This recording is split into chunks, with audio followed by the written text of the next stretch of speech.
الحمد لله نحمده ونستعينه ونستغفره ونعوذ بالله من شرور أنفسنا ومن سيئات أعمالنا ونعوذ بالله من شرور أنفسنا ومن سيئات أعمالنا من يهده الله فلا مضل له ومن يضلله فلا هادي له ونشهد أن لا إله إلا الله وحده لا شريك له ونشهد أن محمدا عبده ورسوله صلى الله تعالى عليه وعلى آله وأصحابه وبارك وسلم تسليما كثيرا كثيرا.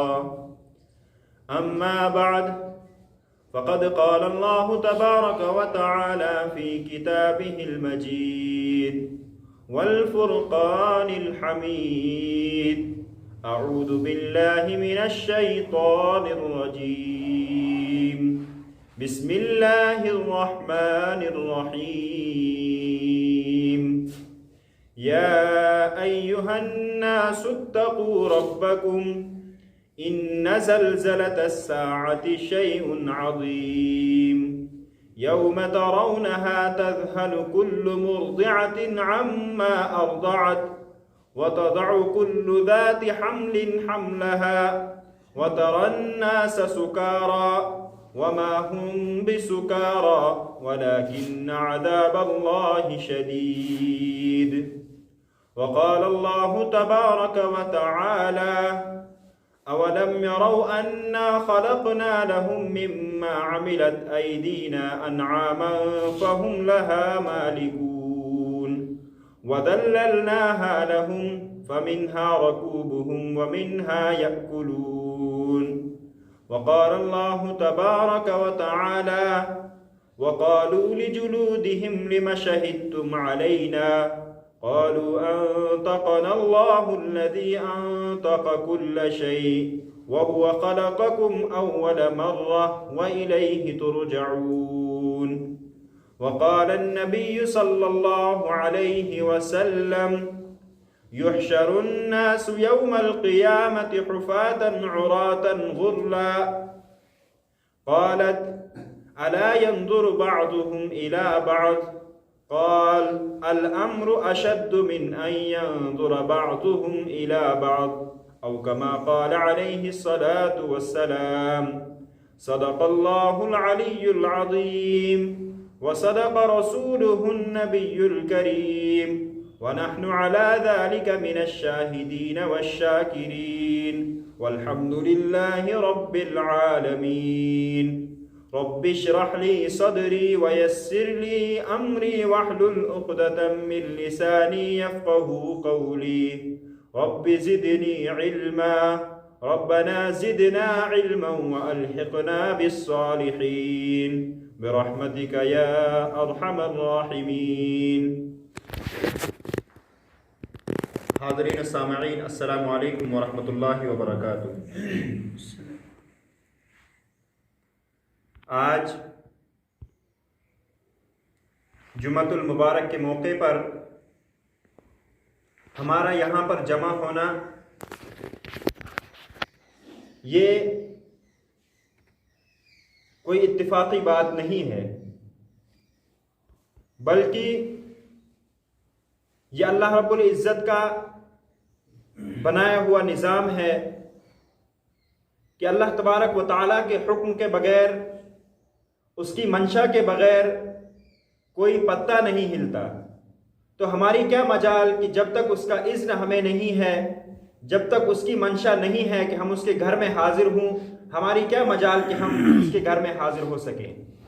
یہ محض اللہ رب العزت کا کرم ہے، اس کا فضل ہے، اس کا احسان ہے کہ اس نے ہمیں اپنے دربار میں آنے کی سعادت عطا فرمائی.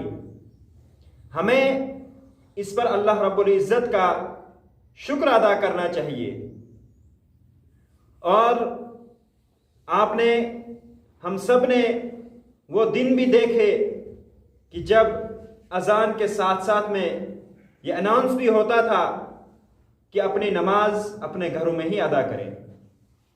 اللہ کا شکر ہے، اس کا احسان ہے کہ اس نے ہمیں پھر سے وہ مہلت دی، اس نے ہمیں پھر سے یہ موقع دیا کہ ہم اس کے گھر میں آ کر ایک دوسرے سے ملیں، ہم اس کے گھر میں آ کر ایک ساتھ اجتماعیت کو ظاہر کر کے، ایک ساتھ اپنے اندر آپسی اتفاق کو ظاہر کر کے اس کے سامنے سر بسجود ہو جائیں۔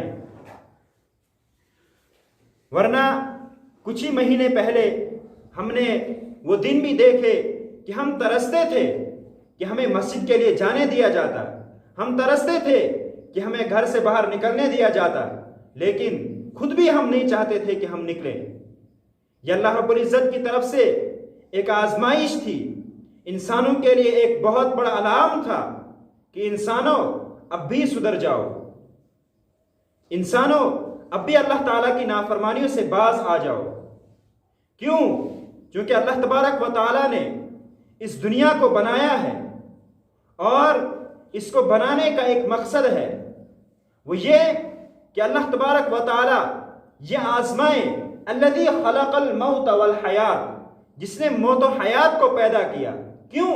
لیبلوکم ایکم احسن عملا، کہ تمہیں آزمائے کہ تم میں سے اچھے اعمال کس کے ہیں، تمہیں آزمائے کہ کون تم میں سے اس کے سامنے جھکنے والا ہے، کہ تمہیں آزمائے کہ کون تم میں سے اس کے اپنے آپ کو اس کے سپرد کرنے والا ہے، کون تم میں سے وہ ہے جو اس کے بنائے ہوئے نظام پر چلنا چاہتا ہے، کون تم میں سے وہ ہے کہ جو اس کی خوشنودی حاصل کرنا چاہتا ہے۔ تمہیں آزمائے کہ کون وہ ہیں جو اس کے آخری رسول پر ایمان لاتے ہیں، کون لوگ وہ ہیں جو اس کے رسول پر ایمان نہیں لاتے، کون لوگ وہ ہیں جو قرآن کو اپنے رہبر و رہنما مانتے ہیں، کون لوگ وہ ہیں جو اس قرآن کو پیٹھ کے پیچھے رکھ دیتے ہیں۔ اور پھر اس کے بعد وہ تمہیں اس کا حساب بھی لے گا۔ وہ کب لے گا؟ اس کے بارے میں ہم اگر بات کریں گے، وہ ایک آخری دن ہوگا جس دن ہم تمام لاچار ہوں گے، ہم تمام بے بس ہوں گے، ہمارے اختیار میں کچھ بھی نہیں ہوگا۔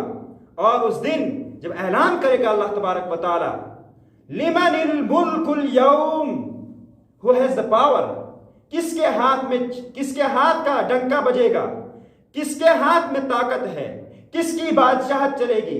اعلان ہوگا للہ الواحد القہار، ایک اللہ کی طاقت چلے گی، ایک اللہ کا حکم چلے گا۔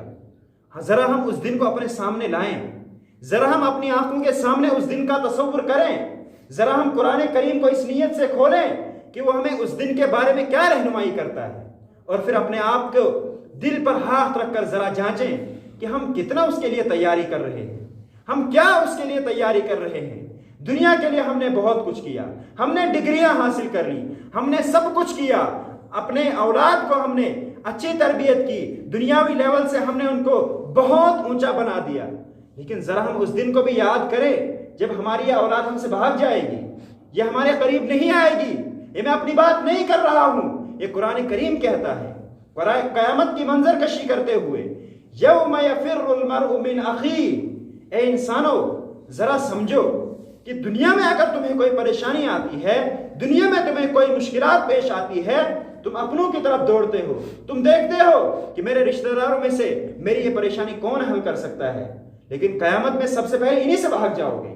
یوم یفر المرء من اخیہ، اپنے بھائی سے بھاگ جاؤ گے، وامہ وابیہ، اپنی ماں سے اپنے باپ سے بھاگ جاؤ گے، وصاحبتہ وبنیہ، اپنی اہلیہ سے جس کے ساتھ تم اپنا ہر سیکرٹ شیئر کیا کرتے تھے، اپنی ہر پرابلم کو سالو کرتے وقت اس سے مشورہ لیا کرتے تھے، لیکن بھاگ جاؤ گے قیامت کے دن۔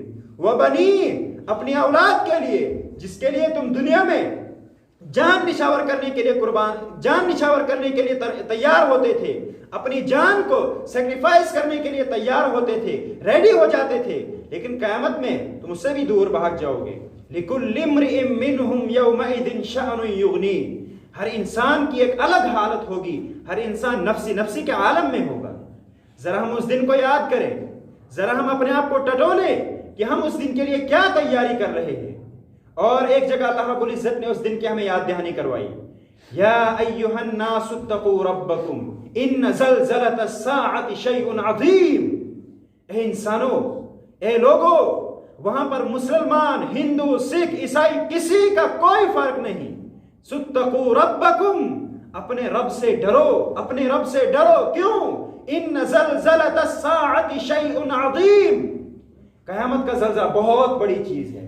یہ کوئی عام سی بات نہیں ہوگی. دنیا میں تم دیکھتے ہو ایک ماں کا اگر بچہ دودھ پی رہا ہوتا ہے، کتنی بھی مشکلات آئی اس ماں اس بچے کو نہیں چھوڑتی ہے. لیکن قیامت کے دن کیا ہوگا؟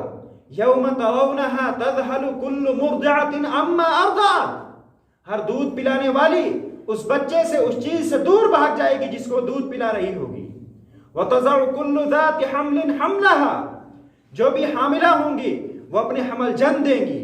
وتری الناس سکارا، تم لوگوں کو نشے میں دیکھ رہے ہوں گے، لوگ بھاگ رہے، دوڑ رہے ہیں، تمہیں لگے گا کہ ان کو کچھ نشہ چڑھا ہوا ہے. وہ نشہ نہیں ہوگا. وما هم بسکارا ولکن عذاب اللہ شدید، لیکن اللہ کا عذاب سخت ہے. ذرا ہم اس دن کو یاد کریں. اگر ہم قرآن کریم کو اس نیت سے کھولیں گے، ہم قرآن کریم کی طرف اس نیت سے اپنے آپ کا ذہن اس طرح تیار کریں گے کہ ذرا ہم اس میں دیکھیں کہ ہمارے لیے کیا رہنمائی ہے، تو قرآن کریم قدم قدم پہ ہمیں یاد دلواتا ہے. کئی مقامات پر کہانی کچھ اور چل رہی ہوگی لیکن اچانک قیامت کا تذکرہ آ جائے گا. کیوں؟ کیونکہ اللہ تبارک و تعالیٰ یہ انسانوں کو یاد دلانا چاہتے ہیں. ہر وقت ہمارے ذہن میں یہ مستحضر رہے وہ منظر کہ جب ہمیں اللہ کے سامنے، اللہ کے حضور میں اپنی کرنیوں کا حساب دینا ہوگا. اور حساب بھی کیسا ہوگا؟ اس وقت سب سے پہلے لوگوں کو بلایا جائے گا، ان کے نامہ اعمال تقسیم کیے جائیں گے، اور جب پھونک مار دی جائے گی، ذرا ہم قرآن کریم کی طرف چلتے ہیں. الحاقہ ملحاقہ وما ادراک ملحاقہ، ثابت ہونے والی تمہیں کیا چیز ہے، وہ کیا معلوم کہ وہ ثابت ہونے والی چیز کیا ہے. فَإِذَا نُفِخَ فِي الصُّورِ نَفْخَةٌ وَاحِدَةٌ، جب سور میں پھونک مار دی جائے گی. وَحُمِلَتِ الْأَرْضُ وَالْجِبَالُ فَدُكَّتَا دَكَّةً وَاحِدَةً، آسمان اور زمین، یہ پہاڑ، ان کو ریزہ ریزہ کر دیا جائے گا. اور اس کے بعد پھر انسانوں کے نامہ اعمال تقسیم کیے جائیں گے. پھر انسانوں کو یہ بتا دیا جائے گا، ان کے ہاتھ میں مارک شیٹ دیا جائے گا، یہ ہے تمہارا نامہ اعمال. فَأَمَّا مَنْ أُوتِيَ كِتَابَهُ بِيَمِينِهِ، ہائے ہائے کیا منظر کھینچا ہے قرآن کریم نے. جب کسی کا نامہ اعمال کچھ لوگوں کے دائیں ہاتھ میں دیا جائے گا، جن کے اعمال نیک ہوں گے ان کے دائیں ہاتھ میں دیا جائے گا، اور جن کے اعمال بد ہوں گے ان کا بائیں ہاتھ میں دیا جائے گا، اور کچھ مقامات پر ہے کہ ان کے پیٹھ پیچھے دیا جائے گا. ذرا اس منظر کو اپنے سامنے ہم لائیں. اور پھر کیا ہوگا؟ فَأَمَّا مَنْ أُوتِيَ كِتَابَهُ بِيَمِينِهِ، جس کا نامہ اعمال اس کے دائیں ہاتھ میں دیا جائے گا، وہ خوش ہوگا، وہ خرم ہوگا. مان لیجئے ہم نے ابھی ایک ایگزام دیا ہے، اور جب اس ایگزام کا رزلٹ آئے گا ہمارے پاس مارک شیٹ ہوگی. جب ہم مارک شیٹ کو سامنے دیکھیں گے، آن لائن دیکھیں گے، اور جب ہم اس میں سکسیسفل ہوں گے، ہم دوڑ کے کیا کرتے ہیں؟ میں کامیاب ہوگا، امی خوشی مناؤ، میرا رزلٹ پاس ہو گیا. اور اس وقت کیا کہے گا انسان؟ فَيَقُولُ هَاؤُمُ اقْرَءُوا كِتَابِيَهْ، لو میری کتاب کو پڑھو، یہ ہے میرا نامہ اعمال. انی ظننت انی ملاق حسابیہ، مجھے معلوم تھا کہ مجھے حساب دینا ہے، میں اسی حساب سے زندگی میں چل رہا تھا. فَهُوَ فِي عِيشَةٍ رَاضِيَةٍ، اس کی عیش کی زندگی ہوگی، مزے اڑائے گا. فی جنت عالیہ، اونچے باغات میں ہوگا. قطوفها دانیہ کلوا واشربوا ہنیئا بما اسلفتم فی الایام الخالیہ، اللہ تعالیٰ کی طرف سے انعام ہوگا کہ جو مرضی چاہو، جو مرضی کھاؤ، جو تمہیں جی کرے وہ کرو. کیوں؟ کہ تم نے پچھلے دنوں میں ہارڈ ورک کیا تھا، تم نے پچھلے دنوں میں اس کے لیے تیاری کی تھی. یعنی جب رزلٹ میں انسان پاس ہو جاتا ہے، اس کے بعد والدین اس کو گفٹ دیتے ہیں، اس کو کچھ پیسے دیتے ہیں، جاؤ تم گھوم کے آ جاؤ اپنے دوستوں کے ساتھ، تم نے بیٹا بہت محنت کی ہے. یہ اللہ رب العزت شفقت سے اس وقت کہیں گے کلوا واشربوا ہنیئا، مزے لے لے کر کھاؤ، بما اسلفتم فی الایام الخالیہ.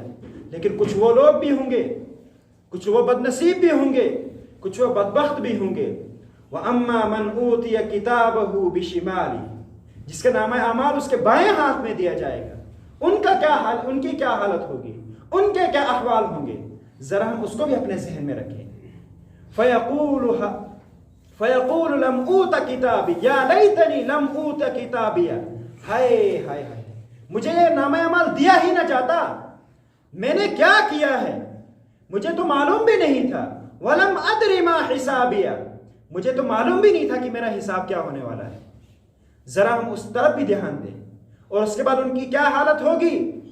وہ کہیں گے اس وقت وَلَمْ أَدْرِ مَا حِسَابِيَا يَا لَيْتَهَا كَانَتِ الْقَاضِيَا. ذرا ہم اس وقت کو یاد کریں. اس وقت کہے گا جو مجھے موت آئی تھی دنیا میں اسی سے فیصلہ کیوں نہیں ہو گیا، مجھے یہاں پر کیوں دوبارہ اٹھایا گیا. مَا أَغْنَى عَنِّي مَالِيَا، میرے مال نے مجھے کوئی فائدہ نہیں دیا. دنیا میں مال کے پیچھے لگا رہا، مال کو جمع کرتا رہا، یہ نہیں دیکھا کس طریقے سے آ رہا ہے، حلال راستے سے آ رہا ہے، حرام راستے سے آ رہا ہے. بس جہاں سے ملا، جس قدر ملا میں جمع کرتا گیا، لیکن آج تو کوئی فائدہ نہیں ہو رہا اس کا. ما اغنا عنی مالیا. اس کے بعد میں تو دنیا میں بہت بڑا تھا، مجھے تو گریٹ مین کہا جاتا تھا، مجھے تو سکسیسفل آدمی کہا جاتا تھا، مجھے تو یہ کہا جاتا تھا یہ تو اس نے تو بالکل جنت بنا دی ہے. لیکن ہلک عنی سلطانیہ، جو بادشاہت تھی، جو درویشیت تھی، جو چودراہٹ تھی، وہ بھی ختم. ہلک عنی سلطانیہ. اس کے بعد کیا ہوگا؟ خذوہ فغلو. اللہ تعالیٰ کہیں گے پکڑو جکڑو، ثم الجحیم صلو، جہنم میں پھینک دو. اللہ تعالیٰ اس منظر سے ہماری حفاظت فرمائے، اس رسوائی سے ہماری حفاظت فرمائے. ذرا ہم اپنے آپ کو ٹٹولیں، ذرا ہم اپنے آپ کو جانچیں کہ ہم کس نہج پہ جا رہے ہیں، ہم کون سے اعمال کر رہے ہیں، ہم کن لوگوں کا ساتھ دے رہے ہیں. کیا ہم ان لوگوں کا ساتھ دے رہے ہیں جو قیامت کے دن کہیں گے میرا رزلٹ دیکھو، ہاں اقرؤوا کتابیہ؟ کیا ہم ان لوگوں کا ساتھ دے رہے ہیں یا ہم ان لوگوں کے ساتھ جا رہے ہیں جو اس وقت پچھتائیں گے، جو اس وقت کہیں گے وَيَقُولُ الْكَافِرُ يَا لَيْتَنِي كُنْتُ تُرَابًا، کاش میں مٹی ہوتا، میں مٹی ہو جاتا. لیکن اس وقت پچھتانے سے کوئی فائدہ نہیں ہے. اور رسول رحمت صلی اللہ علیہ وسلم نے جب قیامت کی منظر کشی کی، رسول رحمت صلی اللہ علیہ وسلم نے جب اس منظر کو لوگوں کے سامنے پیش کیا تو فرمایا یحشر الناس یوم القیامہ حفاتا عراتا غرلا، ننگے پاؤں ننگے بدن غیر مختون پیدا کیے جائیں گے. صحابہ نے عرض کیا، غالباً حضرت عائشہ رضی اللہ تعالیٰ نے عرض کیا کیا لوگ ایک دوسرے کو دیکھ کے شرمائیں گے نہیں؟ آپ صلی اللہ علیہ وسلم نے فرمایا اتنا وقت کہاں ہوگا. الامر اشد من ان ينظر بعضهم الى بعض، ایک دوسرے کو دیکھنے کی فرصت کسے ہوگی؟ تو معاملہ بہت سخت ہوگا. تو ذرا ہم اس طرف دھیان دیں کہ ہم جن حالات سے گزر رہے ہیں، ہم جس ماحول میں زندگی گزار رہے ہیں، ہمیں اس دن کو یاد کرنا ہے، ہمیں اس گھڑی کو یاد کرنا ہے جس دن یہ اعلان ہوگا فَيَوْمَئِذٍ لَا يُسْأَلُ عَنْ ذَنْبِهِ إِنسٌ وَلَا جَانٌ يُعْرَفُ الْمُجْرِمُونَ بِسِيمَاهُمْ فَيُؤْخَذُ بِالنَّوَاصِي وَالْأَقْدَامِ. مجرموں کو پہچانا جائے گا اور ان کو پیشانی کے بالوں سے اور ان کے پاؤں سے پکڑا جائے گا. یہ وہ منظر ہوگا جب ہمارا کوئی پرسان حال نہیں ہوگا. اگر کوئی پرسان حال ہوگا تو وہ اللہ تعالیٰ کی فرما برداری، ہمارے نیک اعمال، ہماری اولاد کی وہ تربیت جس میں ہم نے اس کو وہ سکھایا ہوگا جو اللہ تبارک و تعالیٰ ہم سے چاہتا ہے. اس وقت اگر ہم اپنے ماحول کی طرف دھیان دیں، کمپٹیشن کا دور ہے، ہر کوئی یہ چاہتا ہے کہ میں اس سے آگے بڑھوں. لیکن اپنی اولاد کو ہم کون سی تعلیم دے رہے ہیں؟ اپنی اولاد کو ہم سائنس پڑھائیں کوئی اعتراض نہیں، اپنے اولاد کو ہم میتھ پڑھائیں کوئی اعتراض نہیں، اپنے اولاد کو ہم جو چاہیں پڑھائیں اس پہ اسلام کا کوئی اعتراض نہیں ہے. اسلام کا بالکل مطالبہ نہیں ہے کہ ہم صرف دین کی لائن سے پڑھیں، بلکہ ہمارے پاس انجینئرز بھی ہونے چاہیے، ہمارے پاس سائنسدان بھی ہونے چاہیے، ہر ایک چیز میں ہمارے اپنے ہونے چاہیے. مسلمان ہر ایک چیز میں آگے بڑھنا چاہیے، لیکن سب سے پہلے وہ مسلمان ہونا چاہیے. جس وقت ہم اپنے بچے کو یہ پڑھاتے ہیں A for apple, B for boy, C for cat, جو کچھ پڑھاتے ہیں ہم، اس وقت ہمیں یہ بھی پڑھانا چاہیے اے فار اللہ، بی فار بسم اللہ. یہ بھی ہم اپنے بچوں کو تعلیم دینے چاہیے. جس وقت ہم اپنے بچے کو پڑھاتے ہیں، ہم اپنے بچے کو صبح اگر اسکول جانے کے لیے کتنی بھی زبردستی کرے گا بچہ، میں نہیں جاؤں گا، ہم اس کو بالکل تیار کرتے ہیں، مناتے ہیں. لیکن جب ہمارا بچہ نماز کے لیے نہیں اٹھتا اس وقت ہم کیا کرتے ہیں؟ ہمیں اس کی طرف بھی دھیان دینا ہے۔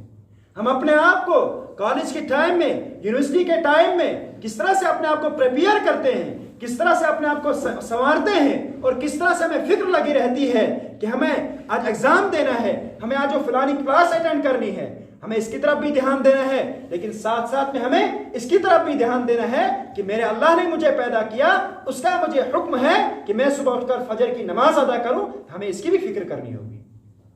اور اس کے ساتھ ساتھ میں ہمیں اس وبا کے دور میں اپنے ذرا جو آس پڑوس کے لوگ ہیں ان کا بھی دھیان رکھنا ہوگا۔ ہم اگر قرآن کی تعلیمات کی طرف دیکھیں گے، اگر ہم قرآن و حدیث کی تعلیمات کی روشنی میں بات کریں گے تو ہمیں پڑوسیوں کے کتنے حقوق گنائے گئے ہیں۔ میں صرف ایک حدیث آپ کے سامنے پیش کروں گا۔ رسول اللہ صلی اللہ علیہ وسلم نے فرمایا، ما زال جبرائیل یوصینی بالجار حتی ظننت انہ سیورثہ، کہ جبریل علیہ السلام نے مجھے پڑوسیوں کے سلسلے میں، پڑوسیوں کے حقوق کے بارے میں اتنی تاکید فرمائی، مجھے یہ وہم و گمان ہونے لگا تھا کہ کہیں اس کو میری وراثت کا شریک نہ بنا دیا جائے۔